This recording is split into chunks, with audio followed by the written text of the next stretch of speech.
Welcome back to the channel. I hope you're having a great day.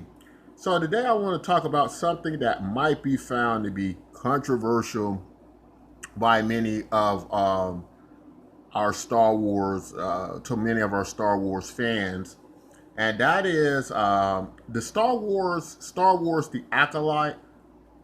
I'm coming up with the rating that Star Wars Acolyte is a good television series. Now, there are a few caveats that need to go along with that. And the first amongst being, I've only saw 2 episodes, right? So, I know 2 episodes. I believe there's only going to be 8, so that puts me about 25% through. But so far, um, I, it looks like a well done series. Now, let me go into a little details about why I believe that to be the case. So first, let's go down memory lane really quick. A little movie called Star Wars Rogue One came out several years ago. When Star Wars Rogue One came out, I did a review, and I stated that I thought it was one of the best Star Wars films in history. Now, when I said that, many people disagreed with me. They said it was an incomplete film, that it wasn't a very good film. And over the years, after surviving the Star Wars sequels, episodes 7, 8, and 9, many people start to move towards Star Wars Rogue One was one of the best Star Wars films ever created, right? I put it up there right with The Empire Strikes Back. Now, why did I do that? Well, there are a few reasons why I did that. I had been saying for many years that the Star Wars original series, right, and even going into the prequel series, right, episodes 1, 2, and 3, that Star Wars needed to grow up, that its base was people from the 70s, the 80s, and all these people had become middle age. And that was the core audience still of Star Wars, right? Um, and so those people held on to dear life, right, to the Star Wars franchise, no matter what, they've been supporting it, right? But as Star Wars didn't grow up, and they did, they want to see a continuation of the series, right? And so that means progression. And so when you get films like Star Wars Rogue One, that is still a prequel, but the difference is the mood of Star Wars Rogue One. It felt like a very mature Star Wars, right? Now, anything underlining this the Skywalker legacy, dynasty, anything related to that, I think kind of suspends many of us, especially us going back to the original Star Wars. It kind of suspends us to that kind of never grow up Star Wars, right? That Peter Pan Star Wars, and that's why I was saying that a lot of it had to do with uh, those Star Wars properties taking a leap into a more mature Star Wars. Now, even if you look at something like the Acolyte, uh, the opening of the first 2 episodes, this it's like a murder mystery, right? Uh, now, the first thing I thought about, and many of you all probably won't remember this. This goes back to the 1980s. It was a film I believe called The Name of the Rose, right? And it starred Sean Connery and Matthew Broderick, and it's about these monks, right?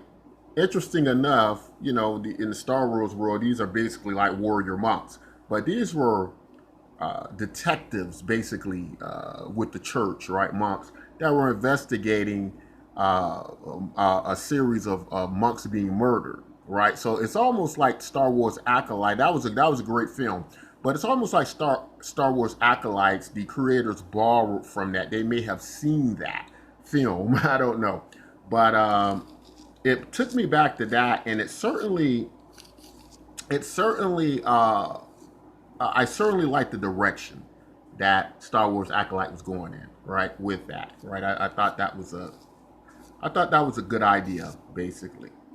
So that maturity of that core audience, that diehard audience that never going to leave Star Wars, that's going to keep the money rolling in to a certain degree, going to keep valuing that property, probably, for now on, to a certain degree, uh, whenever Star Wars grows up and it introduces that nature into it. Hmm, 1 second, guys. All right, sorry about the disturbance.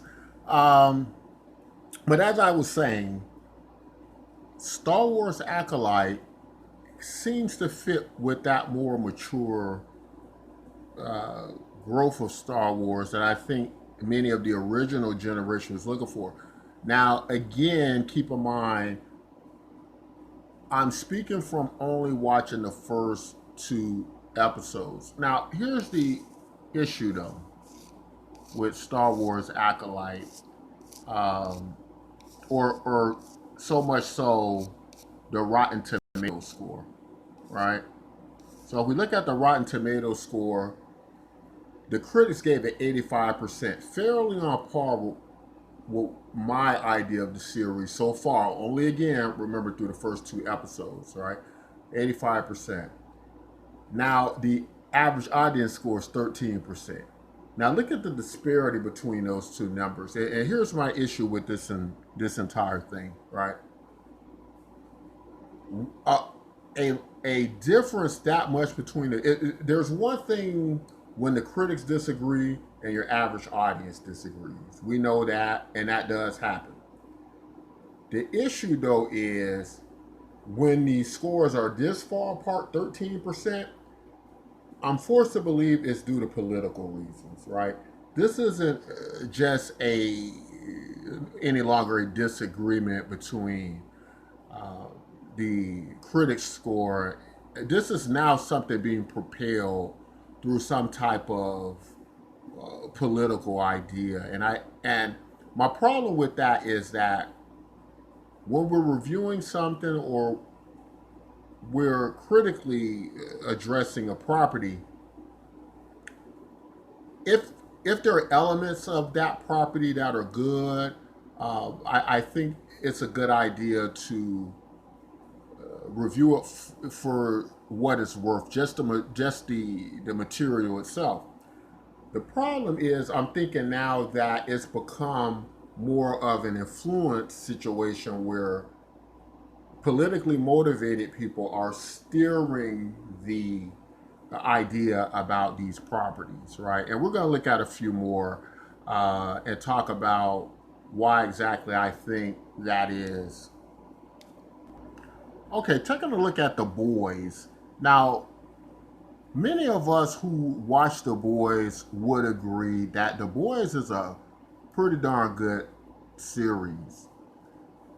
Again, you see the critics score kind of in agreement with that at 93%. Now, the audience score is down to 75%. I believe it was a little bit lower than that. If I'm not mistaken, it had reached 72%. And but all in all, these scores are pretty much, they're not ridiculous scores. It's not like the Star Wars Acolyte where critics are at 85% and political reasons are driving the score to 13%. With this, political reasons are driving the score to 75%. But even so, in doing that, the show's just still so good that it's hard for them to politically push it any further down. And a lot of this has to do with a recent announcement by the showrunners who said that if people feel that the show is too woke, um, don't watch the show, and that kind of rubs some people the wrong way because many of us who've been paying attention know that the main character of the boys, Homelander, some feel he was always kind of this parody of the MAGA movement, Donald Trump, and so on, or far right politics.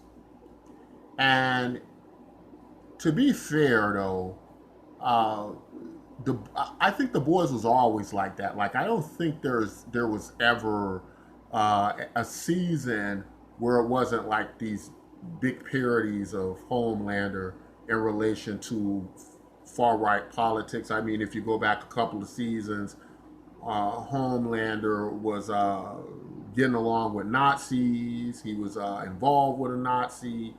Uh, you know, he made these little racist tropes and innuendos, and so that's something that was always there. Uh, when the show runners pretty much, I guess, made it definitive that they were kind of on the side of a more liberal viewed show. I guess that was the straw that broke the camel's back.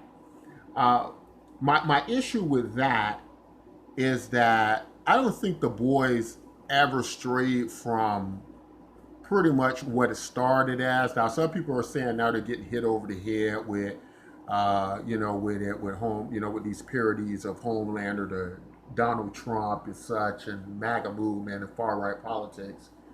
But I don't know. I think Homelander was always kind of at a level that wouldn't surprise anybody.